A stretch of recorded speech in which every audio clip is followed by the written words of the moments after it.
안녕하십니까, 성도 여러분. 우리는 지난 몇 시간을 통해서 문지방 언약에 대해 그 개념과 사례들을 성경에서 함께 살펴보았습니다. 이 문지방 언약은 집 주인과 손님이 맺는 언약이라고 배웠습니다. 손님을 맞이할 때 짐승을 잡아서 그 피를 문지방 대접이나 문설주에 피를 뿌려 이 손님이 집에 있는 동안 목숨을 걸고 보호해 주겠다는 언약을 체결하게 됩니다. 이때 손님이 그 주인의 초청과 환대를 받아들이면 그 집 안으로 들어가게 되는데 한 가지 조심해야 할 것이 있다고 그랬습니다. 절대로 문지방을 밟으면 안 된다는 겁니다. 문지방을 밟는 행위는 이 주인의 초청과 환대를 모욕하고 언약을 거절하는 행위였다고 말씀드렸습니다. 또한 우리는 한밤중에 찾아온 친구의 비유를 통해서 이 문지방 언약의 책임이 개인뿐만 아니라 공동체까지 확장된다는 사실을 배웠습니다.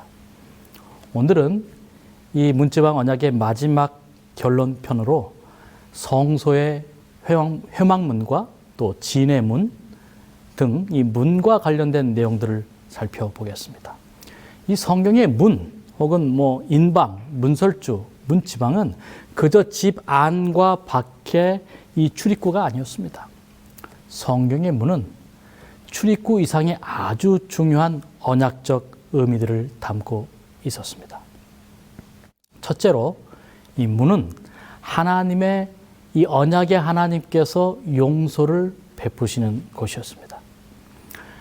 이스라엘 백성이 시내산에서 언약을 체결한 후에 이 모세가 이제 십계명을 받으러 40일 동안 시내산에 올라갔을 때 이스라엘 백성들은 금송아지로 우상을 만들고 언약을 깨뜨렸습니다.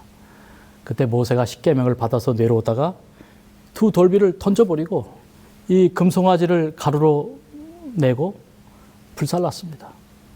이 큰 죄에 빠진 이스라엘 백성을 세워놓고 모세가 백성들을 향해서 뭐라고 외쳤는지 아십니까?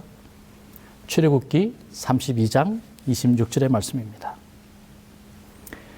이에 모세가 진 문에 서서 이르되 누구든지 여호와의 편에 있는 자는 내게로 나아오라 하매 레위 자손이 다 모여 그에게로 가는지라. 이 모세가 범죄한 이스라엘 백성들에게 회개를 촉구하는 장면입니다. 그런데 지금 모세가 어디에 서서 외치고 있습니까? 진 문에 서서 외치고 있습니다. 뭐라고 외치고 있습니까? 누구든지 여호와의 편에 있는 자는 내게로 나오라. 여러분, 여호와의 편이 어느 편입니까? 진 문이 있는 편입니다. 문지방 위에 피가 뿌려진 편, 문지방 언약의 은혜와 용서가 있는 곳, 그곳이 바로 여호와의 편이었습니다. 모세는 지금 이렇게 말하고 있는 것입니다. 너희들은 나의 언약을 깨뜨렸고 금송아지를 만들고 절하고 죽을 죄를 범하였다. 하지만 나는 너희들을 진 문 앞으로 초청한다. 누구든지 살고자 하는 자는 회개하고 진 문 앞으로 여호와의 편으로 나와라. 그러면 살리라. 그날 이 진 문을 향해 나아갔던 사람들은 모두 용서받고 구원받았습니다. 그런데 28절에 보시면 3,000명의 이 사람들은 이 문지방 언약의 초청을 끝까지 거절했습니다. 그리고 그들은 심판을 면치 못했습니다. 그들은 우상 숭배를 했기 때문이 아니라 문 앞으로 나와 회개하기를 거절했기 때문에 죽었습니다. 문 앞으로 나아가면 용서받을 수 있다는 사실을 믿지 못한 사람들이었습니다. 오늘날도 마찬가지입니다. 우리가 구원을 못 받는 것은 우리의 죄가 너무 커서도 아니고 많아서도 아니고 우리 죄를 가지고 양의 문 되시고 회막문이 되시고 진의 문 되시는 예수 그리스도께 나아가서 그 문 곁에서 기다리면 용서의 복이 임하고 그 문설주 곁에서 기다리면 구원의 은혜가 임한다는 사실을 믿지 못하기 때문인 것입니다. 이에 대해서 히브리서 10장 29절에는 다음과 같이 말씀합니다. 하물며 하나님의 아들을 짓밟고 자기를 거룩하게 한 언약의 피를 부정한 것으로 여기고 은혜의 성령을 욕되게 하는 자가 당연히 받을 형벌은 얼마나 더 무겁겠느냐? 너희는 생각해라. 우리는 양의 문 되시고 회막문 되시고 진문 되시는 예수님의 초청을 짓밟아서는 안 됩니다. 문지방 언약의 피가 흘려진 문지방을 밟아서는 안 되는 것과 같이 하나님의 아들을 짓밟고 거룩하게 한 언약의 피를 부정한 것으로 여겨서는 안 된다는 사실을 이 시간 확실히 기억하시길 바랍니다. 둘째로 문은 제사를 통해서 언약 관계가 회복되는 곳입니다. 다 같이 레위기 1장 3절에 있는 말씀을 보겠습니다. 그 예물이 소의 번제이면 흠 없는 수컷으로 회막문에서 여호와 앞에 기쁘게 받으시도록 드릴지니라. 이 말씀을 보면 번제를 드릴 때 소를 드리는 곳이 어디라는 겁니까? 회막문이라고 표현합니다. 오전에는 그는 여호와 앞에서 그 숫송아지를 잡을 것이요라고 말합니다. 아주 의미심장한 표현입니다. 회막문이라는 말과 여호와 앞이라는 말이 동의어로 사용되었습니다. 다시 말하면 성소에서 희생 짐승을 잡는 곳이 다름 아닌 문 앞이었다는 것입니다. 그런 다음에 어떻게 했습니까?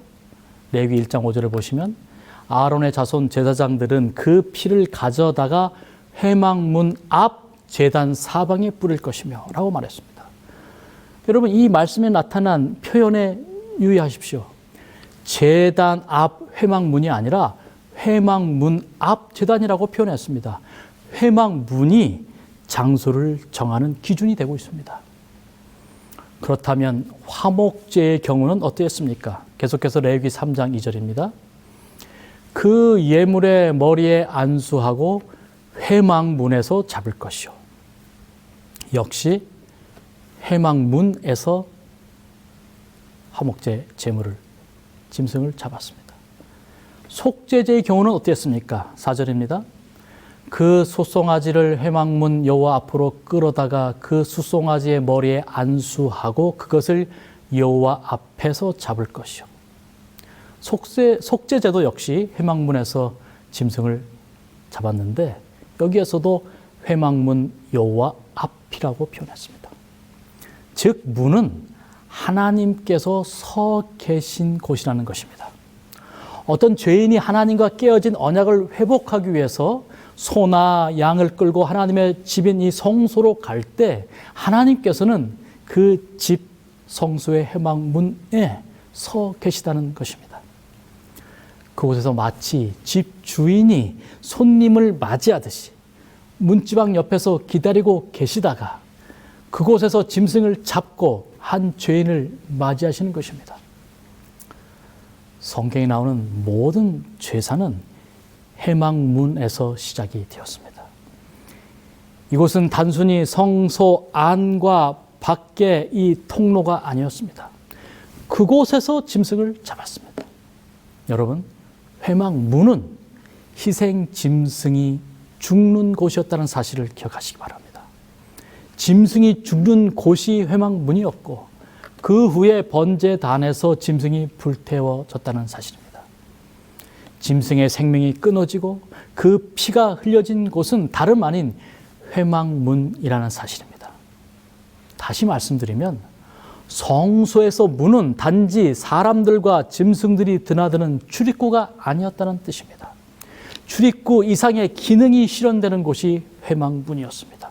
그곳에 하나님께서 서 계시고 그곳에서 제사가 시작되고 그 문 안으로 들어온 사람의 죄가 용서되기 시작하는 곳이 바로 회막문이었습니다. 즉 문은 하나님의 은혜가 시작되고 축복이 시작되는 첫 장소였습니다. 잠언 8장 34절 35절에 다음과 같은 말씀이 있습니다.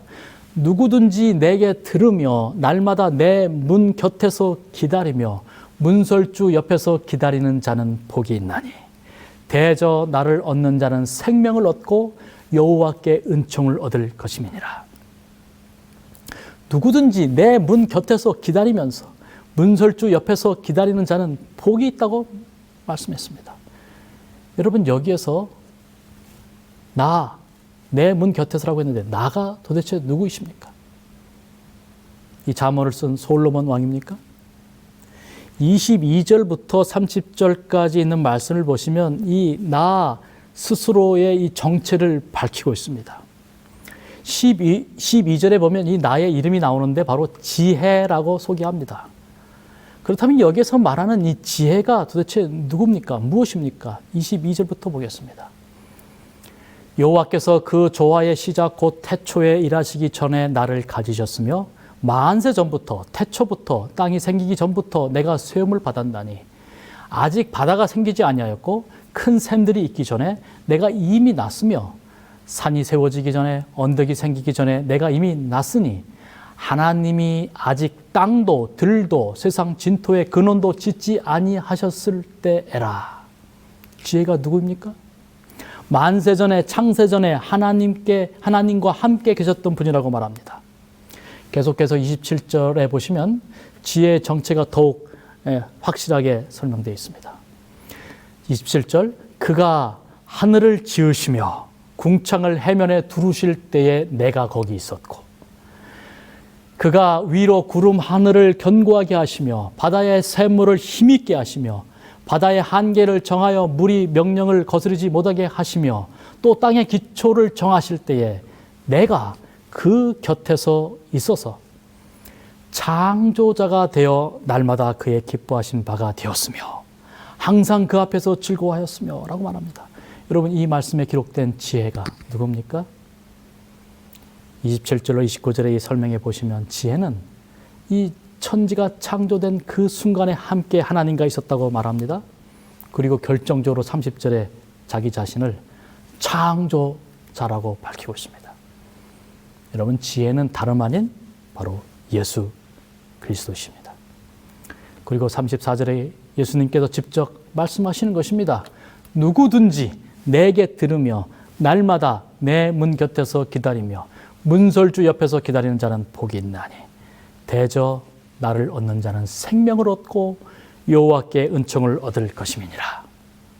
예수님께서 누구든지 내게 들으며 내 문 곁에서 기다리는 자, 내 문설주 옆에서 기다리는 자들이 복이 있다고 말씀하십니다.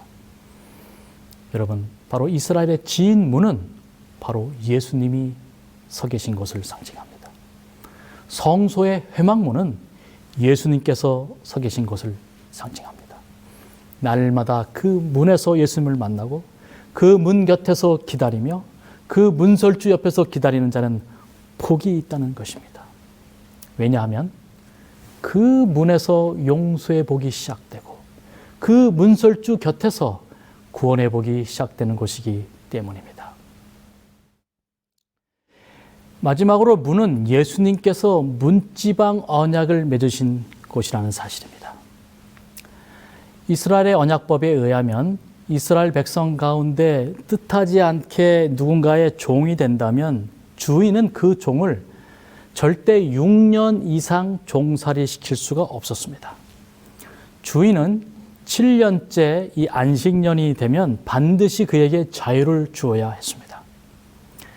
다만 어떤 남자 종이 이 종살이 중에 주인이 여종을 주어서 결혼을 했을 경우에 그래서 자녀까지 낳았다면 한 가지 문제가 있었습니다.